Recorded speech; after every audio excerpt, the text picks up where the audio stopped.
Bonjour la famille, est-ce nécessaire d'apprendre à conduire avant d'arriver ici aux États-Unis? La réponse à cette question, c'est ça dépend. Ça dépend de qui est en train de demander et ça dépend aussi de où est-ce que vous allez. Ici, c'est votre soeur Amen, la vraie de soeur. Si c'est votre première fois, n'oubliez pas, abonnez-vous pour ne manquer aucun contenu de nos vidéos futures. Et si c'est votre première fois, encore une fois, soyez les bienvenus.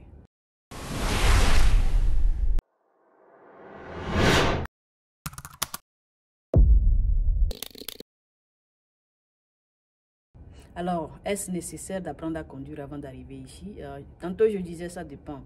Pourquoi? Je vais vous donner un exemple, ok? Ici, dans notre état à Utah, lorsque vous arrivez ici et que vous ne savez pas conduire, la première des choses à faire avant d'apprendre à conduire, c'est de prendre le test écrit, right? Et pour ce test écrit, pour quelqu'un qui n'a aucune idée de la conduite, vous allez prendre un test qui est composé de 50 questions.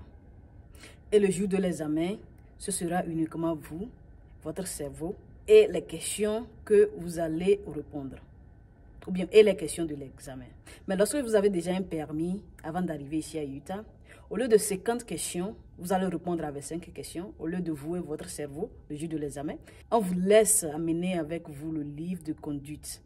C'est comme si vous êtes en train d'aller à un examen d'SVT avec le cahier d'SVT à côté. Genre, vous allez utiliser le livre comme votre ressource. Et en plus de ça, on vous permet d'aller dans la salle avec un dictionnaire. Vous voyez? En quoi cela est avantageux?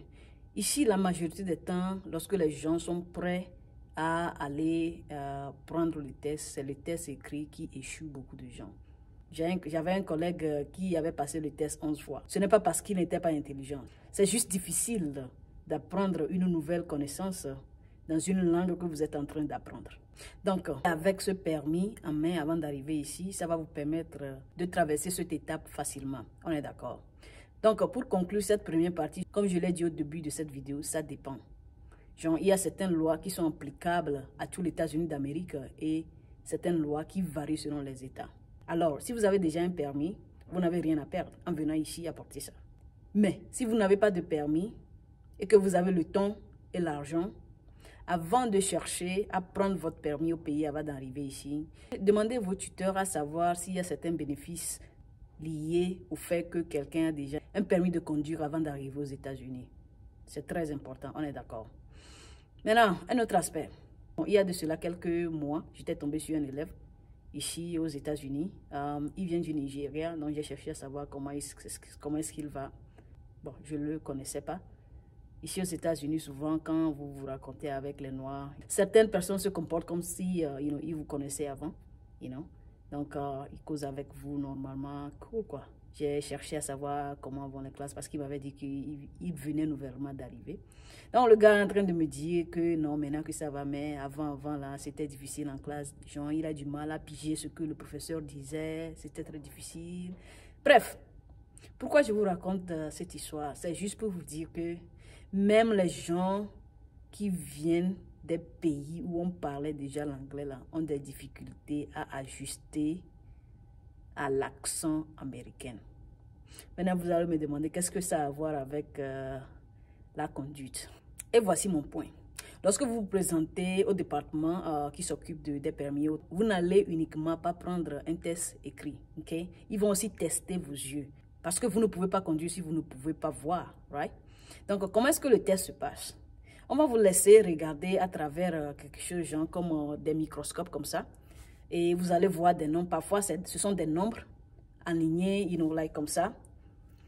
Et parfois, ce sont des lettres. Parfois, ce sont des animaux. Donc, la personne va vous dire, peut-être rangée numéro 3, ligne numéro 4, à l'intersection. Quel numéro vous voyez là-bas? Quel est l'animal qui est là-bas? Ou bien, quel est le nombre qui est là-bas? Okay? Et voici le problème. Parfois, parce que l'accent américain est vraiment différent, si vous n'avez pas bien pigé ça, vous avez donné un mauvais numéro ou bien vous avez donné une mauvaise réponse. Okay? Si la personne est gentille, la personne va comprendre que être nouveau dans un pays et apprendre la langue, c'est difficile d'ajuster. Peut-être il va vous demander si vous connaissez quelqu'un qui peut vous traduire. Mais si vous êtes en face de certaines personnes qui ont du mal à comprendre cette réalité, Ils vont penser que vous avez des problèmes d'yeux. On va vous demander d'aller voir un ophtalmologue. Je pense que c'est ça, hein, les gens qui s'occupent des yeux là. Je pense que c'est ça. Je ne suis pas sûre, mais je pense que c'est ça. Ce qui est sûr, ce n'est pas gynécologue. Anyway, on va vous demander d'aller à l'hôpital, aller voir un docteur pour qu'on vérifie que vos yeux voient bien clairement, alors que c'est un problème de manque de communication. Donc, si vous êtes nouveau, même si vous parlez couramment l'anglais, tant que vous n'êtes pas habitué avec l'accent américain, ce ne serait pas facile pour vous.